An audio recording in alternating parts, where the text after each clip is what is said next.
안녕하십니까, 박정호입니다. 네, 이번 방송 버킷 스튜디오에 대해서 이야기해 보도록 하겠습니다. 영상 하단에 좋아요 한 번씩 눌러주시고 이야기 시작해 보도록 하겠습니다. 네, 버킷 스튜디오에 대해서 이야기를 해볼 텐데 그 전에 우리 시장이 굉장히 많이 하락을 했다라는 것을 체크를 해볼 수가 있겠고, 그러한 배경에는 미국의 이제 소비자 물가지수 발표라든지 미증시의 급락, 그리고 우리 장중에 장전부터 계속 미국의 야간 선물이 약세인 흐름들이 나왔던 부분이 영향을 주었고, 심지어 이제 거의 뭐 우리 증시가 우리 선물 같은 경우는 이제 미 증시의 나스닥 선물의 흐름, 야간 선물의 흐름을 따라서 거의 동일하게 좀 움직였던 흐름도 나왔던 하루였다라고도 볼 수 있겠습니다. 그래서 결국에는 이제 미국이 뭐 그외 이제 결국 글로벌적인 부분에 의해서 사실 국내적인 것으로 우리 증시가 크게 흔들릴 일들은 어지간하면 없는 편이긴 하죠.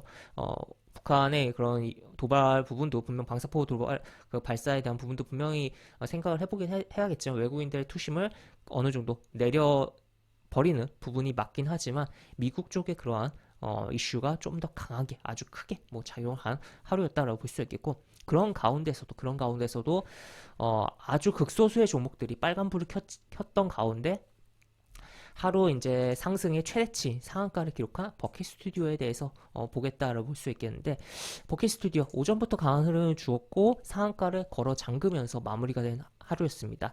이 종목 왜 상한가를 기록했냐라고 봤을 때는 이렇게 보면은 넷플릭스 오징어 게임 시즌2를 발표한다. 시즌2에 대해서는 이야기들이 계속적으로 나오긴 했었죠. 나올 때마다 버킷 스튜디오 뿐만 아니라 이제 오징어 게임 관련된 종목으로 거론되는 종목들이 어느 정도 움직임이 있었기도 하고 한데, 확실하게 이제 구체화됐다라는 거죠. 지금 보시면 이런 식으로 넷플릭스 코리아에 이제 뭐 트위터로 보이는데, 트위터에 이런 식으로 표현이 나오면서 사실상 이제 오징어 게임 2에 대한 이야기는 계속적으로 나왔고, 뭐 나올 거다 했지만 확실하게 좀 발표를 했다라고 좀 표현을 해볼 수가 있겠습니다.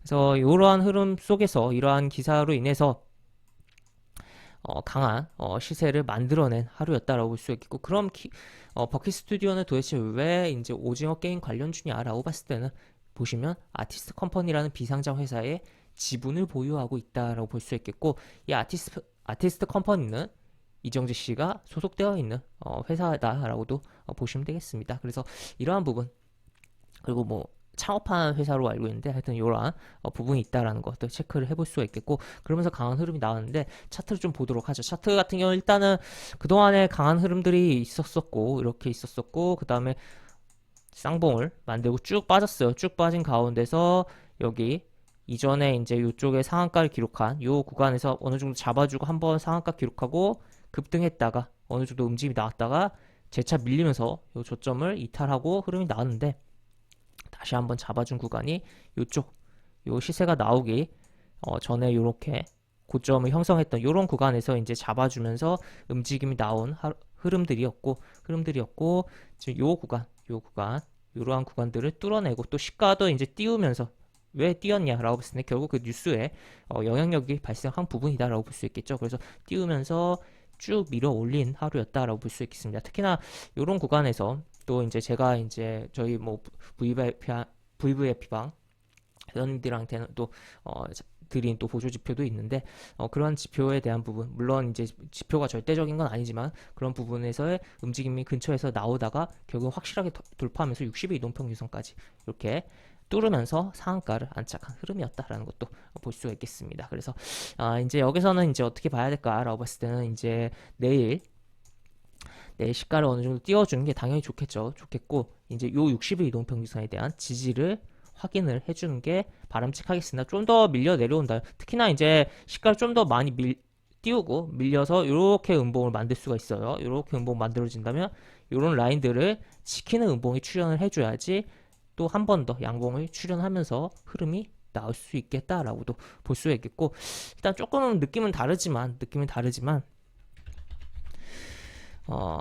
어떤 차트를 좀 참고하면 좋겠냐라고 봤을 때는, 굉장히 뭐 느낌이야 다르지만 약간 요날 맥스트의 흐름을 약간 참고해도 좋겠다라고도 볼 수 있겠습니다. 그래서 이 음봉이 이제 약간 뜬 상태로 흐름이 나오고 그 다음에 이런 식의 움직임이었다면, 좀 더 이제 밀착이 된 흐름에 음봉이 출현하고서 추가적인 흐름에 대해서 나오면은 가장 뭐 긍정적인 흐름이 나오지 않을까 싶은 종목이 버킷 스튜디오다라고 볼 수 있겠고, 그러면서 이제 120 이동평에서 한번 건드려주면 뭐 여기의 흐름에 있어서는 어떻게 보면 할 일은 어느 정도 다 하고 움직임이 나오는 거 아닌가. 그 다음에 이제 다시 한번 이제 기간 조정 잡아주고 좀 이 어떻게 보면 여기 횡보에 대한 구간 값이 그렇게 큰 편이 아니었어요. 물론 이 기간이 이제 내려오면서 조금씩 내려오면서 기간 값이 꽤 있긴 했지만 좀 잡아주는 구간이 다시 한번 필요하지 않을까. 그리고 워낙 큰 시세를 이미 보여주고 내려온, 어떻게 보면 여기 꼬리 구간의 반등으로도 볼 수가 있기 때문에 여기서 이렇게 가기에는 무리감이 좀 있지 않을까. 그래서 이렇게 꼬리 구간에 이제 뒷파동에 대한 부분으로서 움직이고선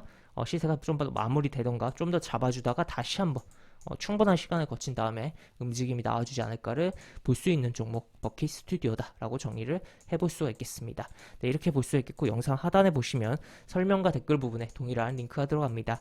이 링크 타고 들어오시면 제가 운영하는 무료 카톡방으로 입장을 할 수 있고, 입장하시면 여러가지 장중 시황 관련 코멘트, 속보 관련된 부분, 여러가지 부분들 올려드린 부분 있으니까 이 부분 참고해보시면 주식하시는데 많은 도움이 되지 않을까 싶습니다. 이상 박종호였습니다. 네, 감사합니다.